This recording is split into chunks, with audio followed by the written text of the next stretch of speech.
গত কয়েকদিনে একের পর এক জওয়ানের ক্ষোভ এসেছে প্রকাশ্যে। এভাবে সরব হওয়ায় রবিবার সেনা দিবসে কড়া হুঁশিয়ারি সেনা প্রধানের।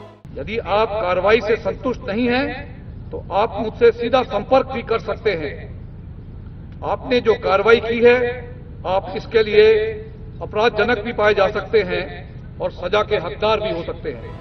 সম্প্রতি বারবার বাকিনীর মধ্যে বিদ্রোহের সুর শোনা গিয়েছে। কখনো ঊর্ধ্বতন অফিসারের বিরুদ্ধে আঙুল তুলেছেন এসএসবি জওয়ান।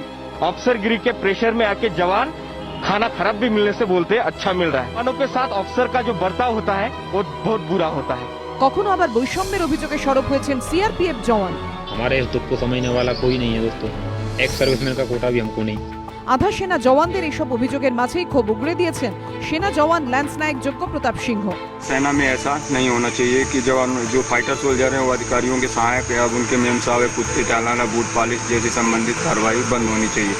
এরপরই আসরে নামে খোদ সেনা প্রধান। Should anyone have any kind of grievance of whatever nature, we have a excellent grievances redressal mechanism that exists in the army. We will ensure that the identity of his name is not disclosed. এরই মাঝে সূত্র মারফত এও দাবি করা হয় সেনা জওয়ানদের স্মার্টফোন ব্যবহারে নাকি নিষেধাজ্ঞা জারি করা হয়েছে। ডিজির অনুমতি ছাড়া সোশ্যাল নেটওয়ার্কিং সাইটে কোনো রকম পোস্ট করতে পারবেন না আধা সেনা জওয়ানরা। এই মর্মে নির্দেশ জারি করেছে কেন্দ্রীয় স্বরাষ্ট্র মন্ত্রক। যদিও সেনা প্রধান বিবৃতি দিয়ে জানান এমন কোনো নিষেধাজ্ঞা জারি হয়নি, শুধু সীমান্তবর্তী কয়েকটি এলাকায় ফোন ব্যবহারে বিধিনিষেধ জারি করা হয়েছে।